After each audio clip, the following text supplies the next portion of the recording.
সবাইকে ঈদ মোবারক জানিয়ে আজকের ভিডিওটা শুরু করছি। আসসালামু আলাইকুম। কাছে কিংবা দূরে, দেশ কিংবা দেশের বাহির থেকে যে যেখান থেকে আমার আজকের ভিডিওটা দেখছেন, আশা করি আল্লাহর রহমতে সবাই ভালো আছেন। আলহামদুলিল্লাহ, আল্লাহর অশেষ রহমতে আমরাও ভালো আছি। আপনাদেরকে ঈদের চাঁদটা দেখানোর চেষ্টা করছিলাম। ঈদের চাঁদটা দেখে সেই ছোটো সময়ের কথাটা মনে পড়ে গেল। আমরা ঈদের চাঁদ দেখতাম আর কত না আনন্দ করতাম।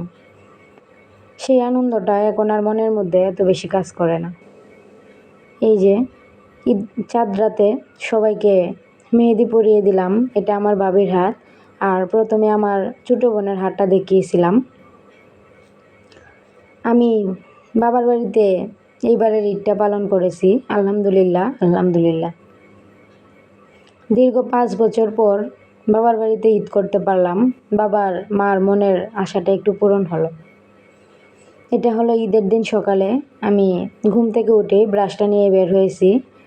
আর একটু রাস্তায় যাব, হেঁটে হেঁটে একটু ব্রাশ করব আর পরিবেশটাও দেখব। বাবার বাড়িতে ঈদ করার কারণে দেখা যায় যে তেমন একটা কাজকর্ম নেই, যার কারণে তেমন কিছু শেয়ারও করতে পারি নাই।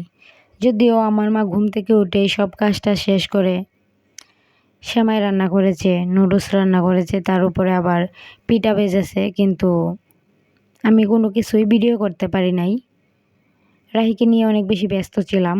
আর পাশাপাশি আমার চাচাতো ভাইয়ের যে ওয়াইফেরা আছে তারাও বাসায় এসেছে, আমার ফুফু, সবাইকে নিয়ে একটু ব্যস্ত ছিলাম। আর বুঝতেই তো পারেন বাবার বাড়িতে গেলে কত না আনন্দ মনের মধ্যে। আমাদের ঘরের সামনে গোলাপ গাছে সুন্দর একটা গোলাপ ফুটেছে, তার 2 পাশে আবার 2টা কলি। দেখে অনেক বেশি ভালো লাগছিল, তাই একটু ভিডিও করে নিলাম। আমি ফ্রেশ ট্রেশ হয়ে এখন চলে যাব আমার রুমের বিছানাটা একটু গুছিয়ে নেওয়ার জন্য। আর যেহেতু আমি টাইফয়েড নিয়ে আসি নাই, সেহেতু দেখা যায় যে ভিডিও করতে গেলে একটু মোবাইলটা নাড়াচাড়া করে হাতের মধ্যে থাকে। তাই সবাইকে বলবো প্লিজ কষ্ট করে একটু ভিডিওটা দেখে নেবেন। অনেক ছোট্ট একটা ভিডিও শেয়ার করলাম।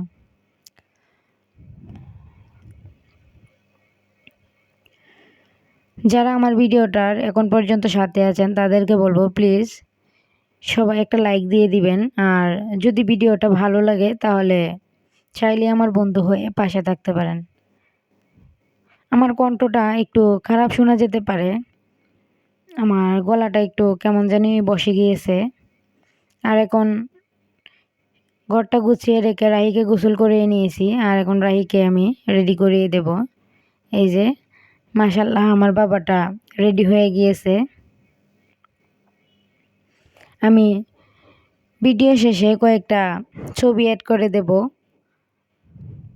দেখতে পারবেন যে আমার হাজব্যান্ডও আমার বাবার বাড়িতে এবার ঈদ করেছে। আমি ওর জামা কাপড়গুলো গুছিয়ে দিয়ে দিলাম।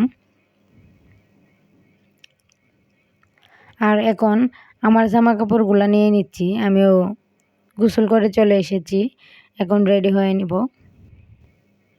আমি শাড়ি পরেছিলাম আর সাথে টুকটাক একটু গহনা, তার উপর একটু হালকা পাতলা সাজ। আর এই যে এটা হলো আমার ঈদের শাড়িটা। অনেক দিন যাবৎ দিনের বেলা চা খাওয়া হয় না, তাই একটু চা নিয়ে বসে পড়লাম।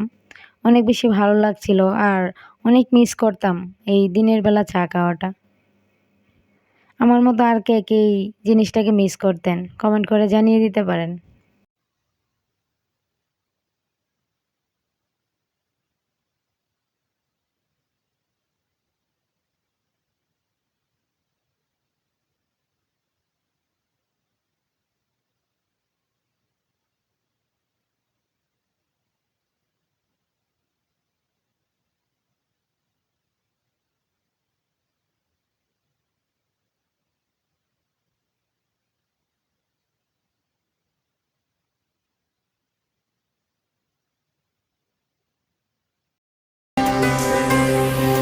স্বপ্ন টানে দিলাম পাড়ি, অচিন পথে আপন ছাড়ি।